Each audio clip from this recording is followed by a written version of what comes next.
સુંદરતા જો કોઈ સ્ત્રીના ચહેરા ઉપર નિખરતી હોય તો બે સ્ત્રી દુનિયામાં એવી છે, મેકઅપ કર્યો ને 24 કલાકની અંદર પાછા હતા એવા ને એવા થઈ જાય, હતા એવા એવા નહીં, એનાથી ડેન્જર થઈ જાય.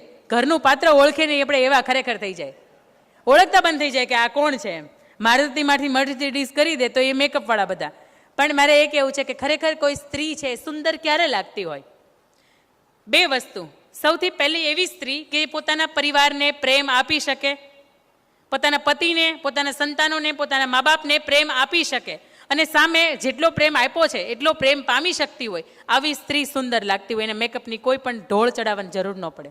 એના પછી બીજી સ્ત્રી એવી કે જેનું ચરિત્ર નિષ્કલંક છે, એને ચરિત્ર ઉપર ક્યારેય ડાઘ નથી લાગ્યું, એનું આયખું છે એ ઉજળું છે. અને જેના આયખા, જેનું ચરિત્ર ઉજળા હોય ને એને મેકઅપની કે ફાઉન્ડેશનની કે પાવડરની કે લિપસ્ટિકની હું નથી માનતી કે આવી કોઈ જરૂર પડે. એટલે સ્ત્રી ક્યારે સુંદર લાગતી હોય કે એનું જીવન છે ને એ પરસ્પર પ્રેમની વચ્ચે પરિવારની અંદર વહેંચાયેલું હોય અને પોતાનું જે એમ કહેવાય ને કે અંદરનું આયખું, પોતાનું જે સત્વ છે એ આજીવન ટકાવી રાખ્યું હોય. આવી સ્ત્રી છે એ મેકઅપ વગર સુંદર જ લાગતી હોય. એને મેકઅપની દુનિયાને કોઈ પણ મેકઅપની એને જરૂર ન પડતી હોય. એના પછી મારે તમને સરસ મજાની વાત કહેવી છે કે સમયની સાથે સાથે આપણે બદલાયા છીએ.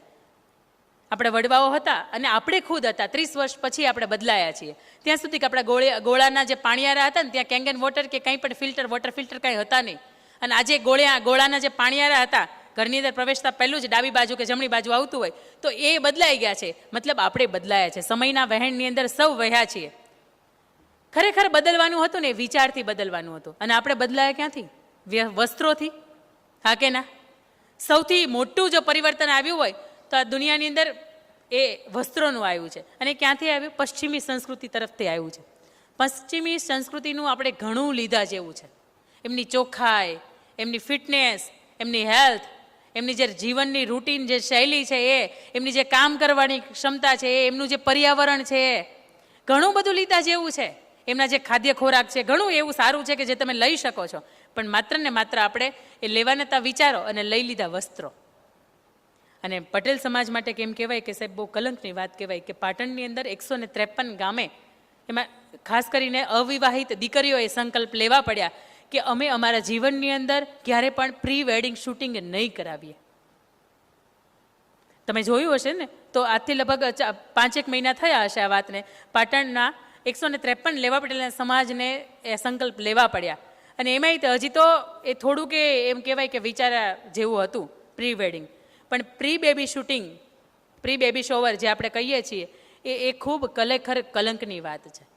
જ્યારે આપણે સ્ટેટસ ચડાવતા હોય કે 3 days to go, 2 days to go, 1 days to go, આપણા વડીલોએ આપણા સ્ટેટસ કીપ કરવા પડતા હોય, એ જોઈ નથી શકતા. કારણ કે 3/4 સ્લીવલેસ શોર્ટ જે આપણે પહેરીને ખરેખર ચડાવ્યા હોય ને સ્ટેટસ, એ ખરેખર અંગ પ્રદર્શન આદર્શ નારીના ભાગ્યમાં આવતું જ નથી.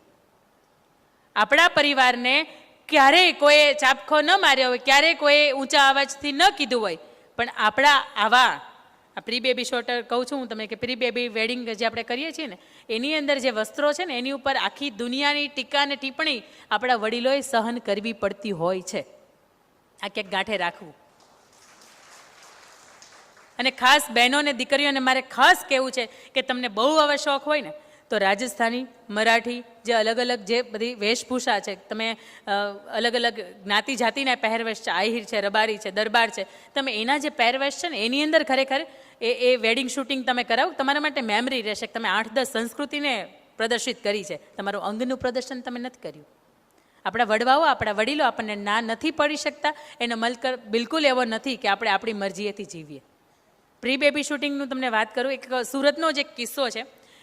જ્યારે પહેલું સંતાન જન્મવાનું હતું અને ત્યારે એમણે એ શૂટિંગ કરાવ્યું હશે, એ ફોટોઝ એટલા બધા વાયરલ થયા કે એમને બીજી પ્રેગ્નન્સી વખતે 3 મહિનાનો ગર્ભ હતો અને દીકરીને જ્યારે આંગળી પકડીને શાળાએ મૂકવા જાય ત્યારે એ સ્ત્રીને આખા સમાજે જે વ્યક્તિને મળે એને એવું કે તમે પેલો વાયરલ થયો તો ચહેરો એ વ્યક્તિ છો ને, તમે જે પ્રી બેબી શૂટિંગ કરાવ્યું હતું અને સમાજને એક તમે અલગ દિશા ઉપર દોરી ગયા તો તમે એ વ્યક્તિ છો ને.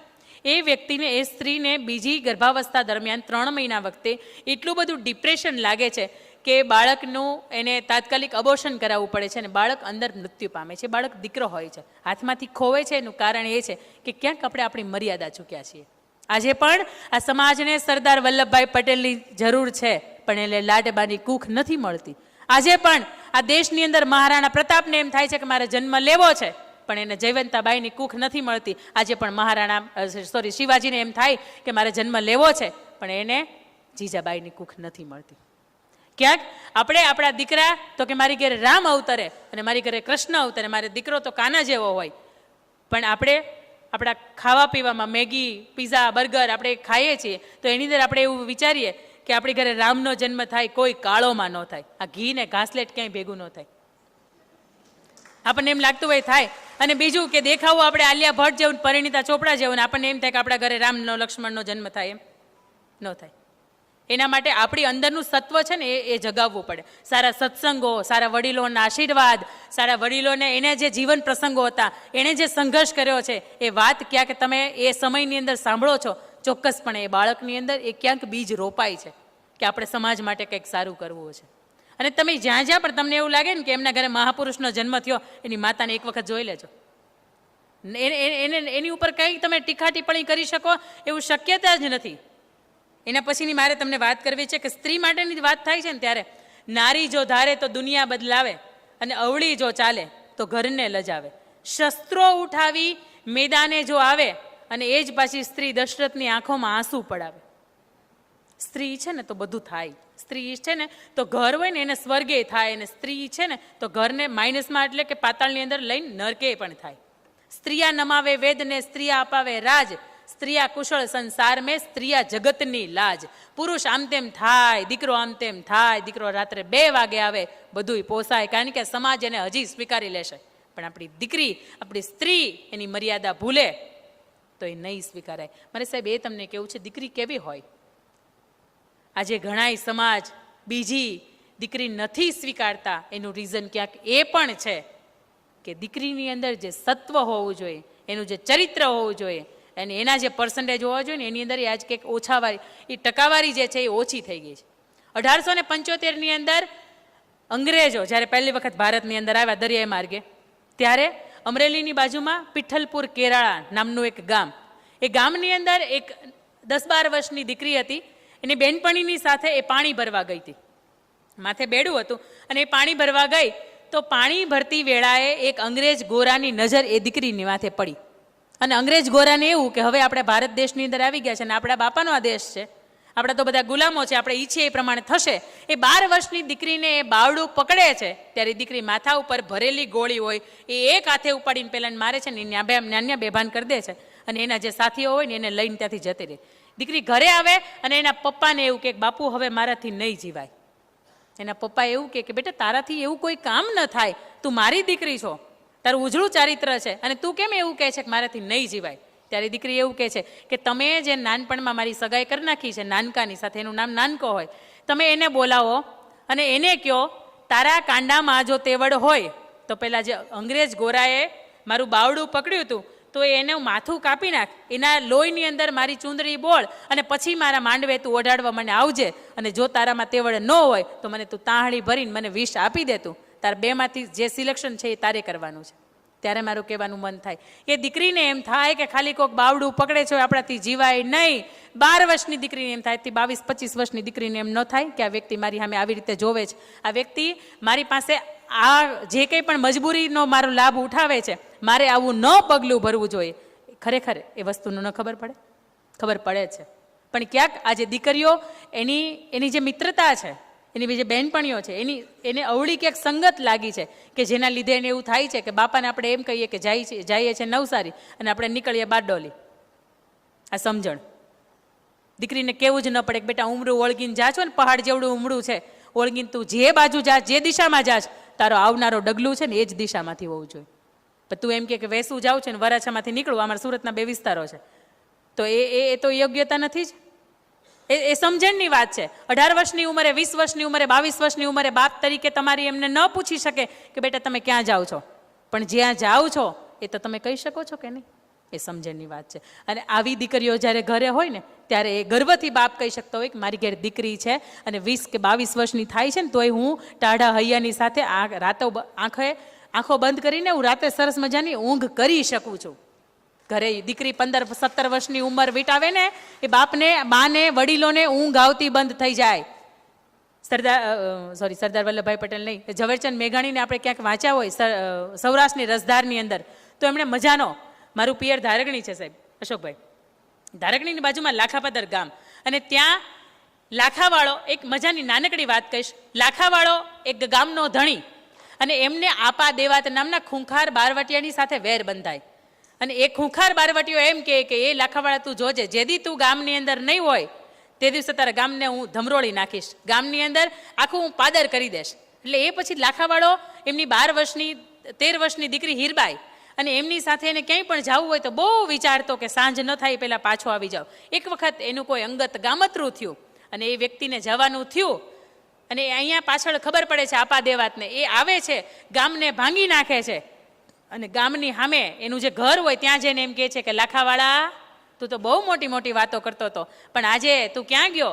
આજે તારા ઘરની અંદર કોઈ નથી લાગતું. ત્યારે અંદરથી દીકરી ડરતી નથી, 2 હાથની અંદર તલવાર પકડી રાખે છે, કાલ સવારમાં મારે જરૂર પડે તો 2 હાથની તલવાર લઈને નીકળી જાઓ, અને એવું વિચારે છે કે એક નાનો એવો વછેરો બાંધ્યો છે ને હું એને છોડતો જાઉં. આ એને બહુ પ્રાણથી પ્રિય છે, અને ઘરના આંગણે વછેરો છોડીને જાઓ તો એનાથી વિશેષ તો અપમાન એનું થઈ જ ન શકે. એટલે જેવો વછેરો છોડવા માટે પોતાનો ભાલો એક બાજુ મૂકીને એ હળવેકથી એના ફળિયામાં એ થાંભલીની પાસે બેસે છે, પાછળથી હીરબાઈ આવે છે, અને એનું ને એનું ભાલું લઈને એને એટલું જોરથી મારે છે કે નીચે એને ધૂળ ચાટતો કરી દે છે. એટલું જ નહીં, એ ખૂંખાર બારવડિયા નહીં 8-10 કટકા કરે છે, ગાંહડી ભરે છે, અને દરવાજાની અંદર મૂકી આવે છે કે કાલ સવારમાં એને કોઈ ગોતવા આવે ને તો એને ખબર ન પડે કે એનું મેં રામ નામ સત્ય કરી દીધું છે. કારણ કે એને મારા બાપની સામે નામ ઉઠાવ્યું હતું, મારા બાપની ઇજ્જતની સામે નામ ઉઠાવ્યું હતું, ને કીધું હતું કે તારા ઘરની અંદર દીકરો તો છે નહીં. સાંજે લાખાવાળો ઘરે આવે છે, અને એને ખબર પડે છે કે મારું ગામને તો પાદર બનાવી દીધું છે, હાંફતો દોડતો ઘરે આવે છે, અને દીકરીને પૂછે છે કે દીકરી મને તારી ચિંતા હતી, તને તો કાંઈ તકલીફ નથી થઈ ને? તો કે નહીં બાપુ, આ બધાય મારા હાથમાં નથી આવ્યા, પણ એ કઈ આવ્યો હતો કે હાથમાં આવ્યો હતો ને મેં એને પકડી રાખ્યો, તમને હાલો બતાવું. અંદર એ ગાડી ખોલે છે, અને જ્યારે એનું મસ્તક જોઈ જાય છે ત્યારે તમે સમજી શકો, આપણે વાત કરીએ તો એમ થાય આ વાતને 118થી વધારે વર્ષ વીતી ગયા, અને લાખાપાદર આજે પણ હીરબાઈની ખાંભીને ખોડેલી છે. અને ત્યારે લાખાવાળો એને માથા ઉપર હાથ રાખીને કહે છે કે બેટા, ગામ આખાને, સમાજને અને આ ખૂંખાર બાળવટિયાને એવું હતું કે મારી ઘેર દીકરી છે, પણ મને આજ ખબર પડી કે મારી ઘેર દીકરો છે. અને આવી જ્યારે દીકરી આંગણે હોય ને ત્યારે એની ઉપર ગર્વ કરવાનું મન થાય, અને ત્યારે એમ શબ્દો લખાયા હશે, મારી ઘરે દીકરીનો અવતાર, મારી ઘરે લક્ષ્મીનો અવતાર. એને જોવું ત્યારે મને માં મોગલ દેખાય, ત્યારે મને માં ખોડિયાર દેખાય. સાક્ષાત જગદંબાનું સ્વરૂપ હોય ને સાહેબ, એને જ દીકરી કહેવાય. તમારાથી વિરુદ્ધમાં જતી હોય, તમારું કયું ન માનતી હોય, અને આજની દીકરીઓ એટલી બધી સમજદાર થઈ ગઈ છે. મારે કહેવાનું એમ થાય કે અહીંયા માતાઓ બહેનો બેઠી છે ને, એને જ્યારે લગ્ન થયા હશે ને ત્યારે એક મજાનું ગીત વાગતું હશે, ઢોલીડા તો ઢબક્યા લાડી, ચાલો આપણે ઘેર રે. ત્યારે એ દીકરી પાનેતર પહેરેલું હોય ને, દીકરી એવું કહેતી હોય કે ઊભા રહ્યો તો માંગુ મારા દાદા પાસે શીખરે.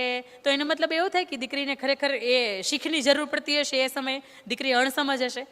પણ આજની દીકરી એના કમ્પેરિઝનમાં એટલી બધી સમજદાર થઈ ગઈ છે કે એને કયું પાત્ર ગોતવું, કયો સમાજ ગોતવો, કઈ ઉંમરનો વ્યક્તિ ગોતવો, એમાં ખાનદાની ગોતવી કે પૈસો ગોતવો, શું ગોતવું ને એ બધું જ ભૂલીને રાત્રે મા બાપ ઘસઘસાટ ઊંઘમાં ઊંઘતા હોય, ક્યાંક ખેતરે ગયા હોય, કે એને ખબર ન હોય કે મારી દીકરી પાછળથી શું કરતી હશે. ત્યારે આજે એમ કહેવાય કે ઉમરો આખા ડુંગરા જેવો ઉમરો હોય ને, ઓળંગીને પોતાની મરજીથી હાલી જાય છે. અને જ્યારે 2 મહિના પછી કે 4 મહિના પછી ખબર પડે કે એમના લગ્ન થઈ ગયા છે, કોર્ટ લગ્ન થઈ ગયા છે, ત્યારે એ એવું કહે દીકરી કે મા બાપને નથી ઓળખતી. તો એ માને એમ થાય કે આની કરતાં તો મારી ઘરે દીકરી ન જન્મી હોત ને તો એ સારું હતું. ભગવાન તે દીકરી આપીને તો આવા દિવસો જીવવા માટે નહોતી આપી. દીકરી આવી હોય ને તો એ સ્વીકાર્યો હોય, અને તો એ દીકરી વાલનો દરિયો હોય. પણ આજની દીકરી, આજે જ અમારે વાત થઈ હતી કે ખાઈને માંડ ખાવાનું થયું હોય, પપ્પાની પરિસ્થિતિ બિલકુલ સારી ન હોય, એક મધ્યમથી ઓછો કહી શકાય એવા પરિવારની વચ્ચે ઉછરી હોય, અને મારે કે માગું તો કે વિદેશનું આવવું જોઈએ, કરોડપતિ માણસનો આવવો જોઈએ, મર્સિડીઝ ગાડી લઈને જોવા આવે તો એ આવવું જોઈએ. પછી એ વ્યક્તિમાં સંસ્કાર કેટલા છે, એની ખાનદાની કેટલી છે, એ વ્યક્તિને 100માંથી તમે 10 માર્ક્સ કંઈ નથી આપી શકતા, એવો પાત્ર છે તો કે ચાલશે.